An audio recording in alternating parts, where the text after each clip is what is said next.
I know that Brad normally says we'll open it up to questions, and that's what we'll always do. But I just wanted to say thank you to the students, the former students, the community, season ticket holders. Over the last month and a half, I think that their support and their energy has completely changed the environment at Reed. I think it's become a distinct home court advantage, and we appreciate it. I do, our players do, the coaches do, our families do.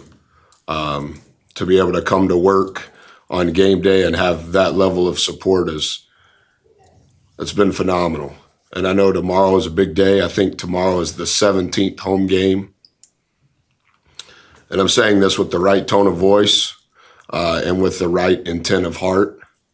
I think it's really important that all of our energy, all of our signs, all of our words, all of our actions are in support of our players. That's it. Some of the things that are going on that we can't control, the coverage, some of the things that are happening at other arenas, I don't think that reflects the core values of Texas A&M, and we don't need to participate. So thank you for coming. Thank you in advance for being here tomorrow and the support that you'll give our guys, but I think that should be the extent of it. All right, Brad, you can say what you always say. Questions? Buzz, Dexter Dennis' situation, his status? Sprained his knee, and he's rehabbing, seems to be doing fine, just step by step, but I think he'll be fine. I have no idea. Today's an important day. Shoot around tomorrow's an important day. So not trying to keep anything from you. It just depends. I know you keep blinders on, but were you tuned into the Alabama Auburn game? Yeah, I love watching games on Wednesday when we play on Tuesday, particularly if we win on Tuesday. I watched all of those games. Kentucky, Vanderbilt, Mizzou, Auburn, Alabama. It's about the only hour and a half that I allow myself to be a fan on a Wednesday night when we play on a Tuesday.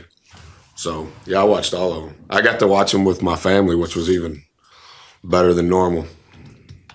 Do y'all have more to play for than Alabama tomorrow? Oh, I can't speak to anything with the opponent. Has any team at Texas A&M ever won 15 games in conference? Not in my lifetime. Yeah, because it's never happened. Only one team has finished with the undefeated conference record. That was the same team coached by Coach Metcalf. It's another quad one game. I think Alabama's 2 in the net. Tennessee's 3. That'd be maybe something that's important to the committee. So I can't speak to the opponent. Wade told us that y'all started talking about winning, the possibility of setting that record after the Florida win and first conference game of the year. Yeah, I'm not saying it's the right way, Brent. I'm just as transparent with our players as I am with you guys. I don't know that that's necessarily the right way to lead, but I think when they know the truth and that when you speak, you're telling them what you believe to be true, I think it helps. And I think the smarter your players are, the more receptive they are to the message. And Forr's very intelligent. And so he carries that message to others and presents it in a way that maybe my message didn't get across. And I think, like I mentioned the other day when I was here, I think the response of our guys, the consistency, regardless of result, has been as good as I've ever seen. 18 games is 9 weeks. It's a long time. There's a lot of variables in play, some that you can control, some that you can't control.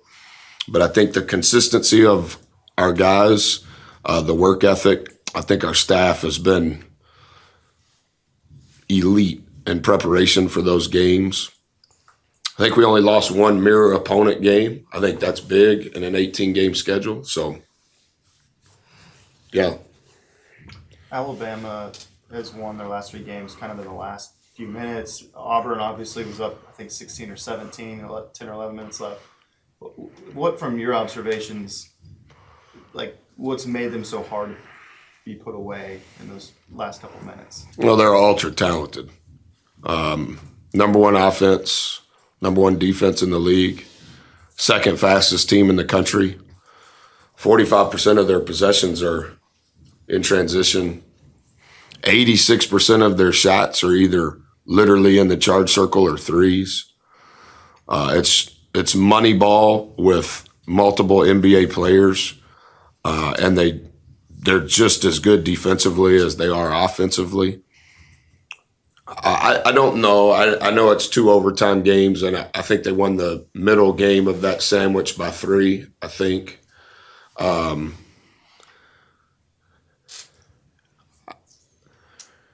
Yeah, I don't necessarily think maybe that they've played their best from start to finish, but like again, I just studied them as a whole, so I can't speak to exactly what coach would say on that, but it's really hard to go 16-1 in conference play at the Power 5 level.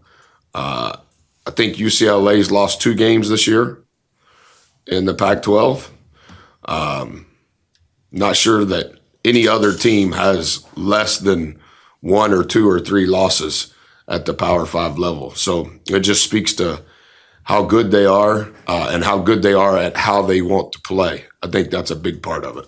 Generally speaking, the conversation right now with transfer portal and everything is you want to get older, you want to get more experienced. Yeah. Is it a little bit, I know one and dones or freshmen has been a thing in years past, but is it a little bit more unique the way Alabama was able to do it this year with the kind of young guys that they had on the team? I think they, you have to look this up, Travis, because it's something I write on my game charts. I think they have 6 transfers and 4 freshmen in their top 10.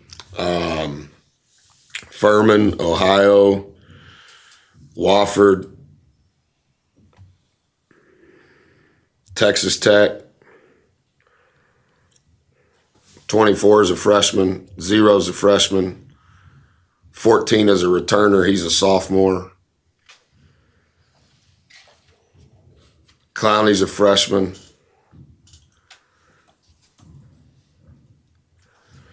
I think it's a balance. And, I also think, like, it's like anything, like, is there a role for them that fit your team, regardless of age? Is there a role? And then can they fill that role successfully from a production standpoint?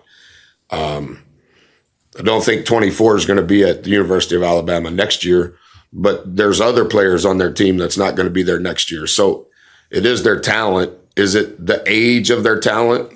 I think it's just the combination, and the role definition obviously has fit very well with this year's team.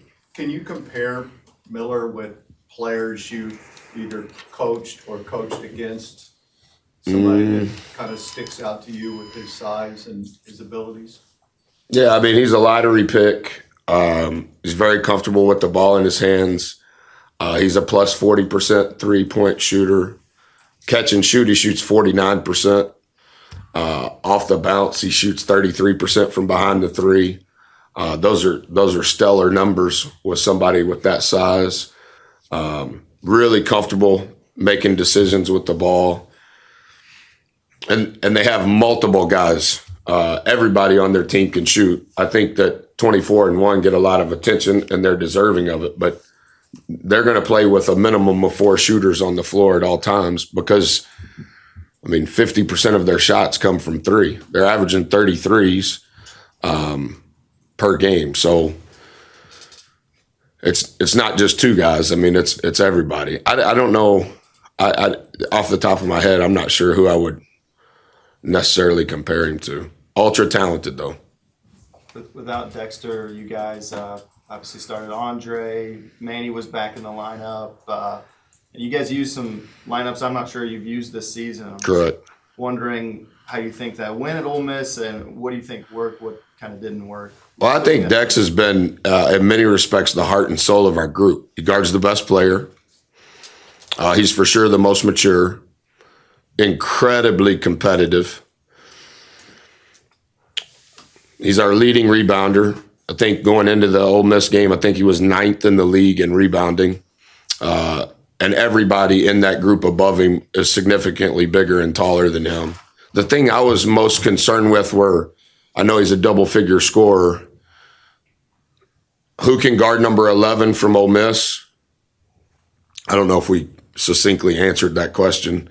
And then can we defensive rebound? I thought Dre was phenomenal in that regard. Had 6 defensive rebounds.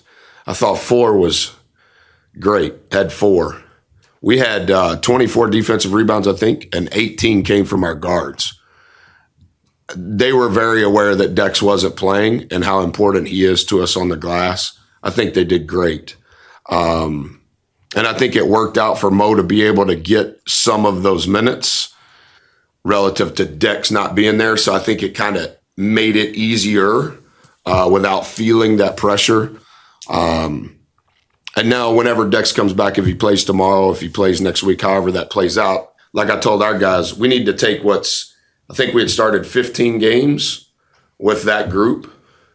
Okay, Dex is not going to start, nor is he going to play. How can we take this opportunity to learn something that seems harmful and turn it to good throughout the rest of the month? And in some regards, I thought Mo threw a lot of good pitches. I didn't think he tried to have a grand entrance. I didn't think he tried to hit a home run. And he's a fresh body. He's been gone for 8 weeks. And so he doesn't know everything that we're doing, nor should he. But he does have talent that can help us. But he's not just going to be able to step out there after missing 8 weeks and just like, okay, everything's fine. So yeah, I was encouraged by a lot of that, particularly on the defensive glass. A couple questions about Julius. He said that he was only in the portal for a couple hours before you guys reached out. What made him stand out to you? And then also, how would you describe his impact so far this season? He's won us games. He's so comfortable with his back to the basket. And I think I may have said it to Travis a couple of weeks ago. You know, sometimes guys that are comfortable around the basket, they don't want anybody being physical.